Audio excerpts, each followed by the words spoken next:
तुम्हारे पंडित पुरोहित तुम्हें इस परमात्मा को न दे सकेंगे। उपदेश तो बहुत दे सकते, उन्हें उपदेश देने की खुजली सवार है। मिल भर जाए कोई, वो उसको पकड़ कर उपदेश देने लगते। बचाओ बचाओ, कवि ने कुएं में झांक कर देखा, आदमी डूब रहा था, झट से उसे बाहर निकाला। आपका आभार कैसे चुकाऊं, आपने मुझे डूबने से बचाया, नया जीवन दिया। मेरी कविताएं सुन लीजिए, उपकार से उर्ऋण हो जाएंगे। कवि ने कहा, पहले क्यों नहीं बताया कि आप भी कवि हैं? एक कवि की कविताएं सुनकर ही तो मैं कुएं में कूद पड़ा था। वह कवि कहां है? इसी कुएं में मेरी तलाश कर रहा है।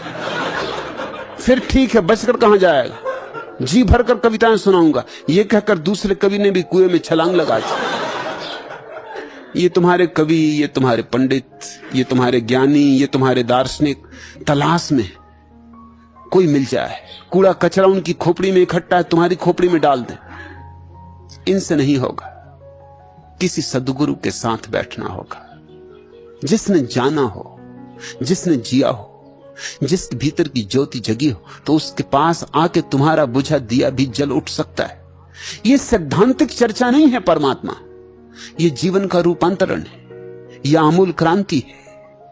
कौन मिलाएगा उस परम परमात्मा से? कोई सद्गुरु, कोई परम योगी जो मिल गया है, जो परमात्मा से एक हो गया है, वही जिसने परमात्मा को जाना हो। शास्त्र जानने वाले बहुत मिल जाएंगे, उनसे सावधान रहना, वे तोतों से ज्यादा नहीं। सद्गुरु तलाश हो, सद्गुरु की तलाश परमात्मा की तलाश में अनिवार्य चरण है। उसके बिना कोई परमात्मा तक नहीं पहुंचता। उस पार जाना है तो नाव चाहिए। नाव की बातें करने वालों से मत उलझे रहना। बहुत हैं जो नाव की बातों में ही लगे कि नाव ऐसी होनी चाहिए, कि नाव वैसी होनी चाहिए, कि नाव ऐसी होती है, कि पहले जमाने में नाव ऐसी होती थी, कि अब कहां नाव, वो तो सतयुग में हुआ करती थी। जो शास्त्रों की ही बातें कर रहे हैं वो नाव की बातें कर रहे हैं। नाव शब्द में चढ़ के तुम पार नहीं उतर सकते, बुरी तरह डूबोगे। सद्गुरु चाहिए। सद्गुरु कौन है?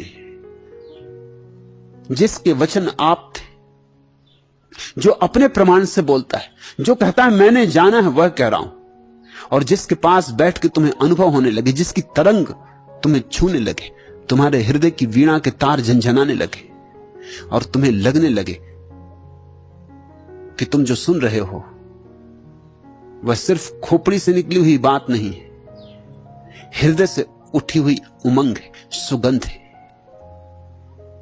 फिर उस द्वार से मत हटना। वह जो परमात्मा है कहीं बाहर नहीं है, इसी मन में, इसी तन में समाया हुआ है, मगर कोई उसका पता देने वाला मिल जाए। हम अपने भीतर जाने का मार्ग ही भूल गए। बाहर जाने के सब रास्ते हमें पता हैं, लेकिन भीतर जाने का हमें कोई रास्ता पता नहीं रहा है। सदियों से नहीं गए हैं, जन्मों से नहीं गए, रास्ता अवरुद्ध हो गया है। शायद द्वार है, बंद हो गया, दीवार बन गया है। जिसे तुम्हारे भीतर दिया है और गुरु की ज्योति उस दिए को लपट पकड़ा दे, भभक उठे तुम्हारे भीतर की ज्योति भी, तुम भी प्रकाशित हो जाओ। इन वचनों को तुम शब्द ही मत मानना, ये सत्य के अनुभव से आविर्भूत हुए। लेकिन इन शब्दों के सत्य को तुम तभी जान पाओगे जब तुम भी प्रेम में डूबो, भक्ति में डूबो, ध्यान में उतरो।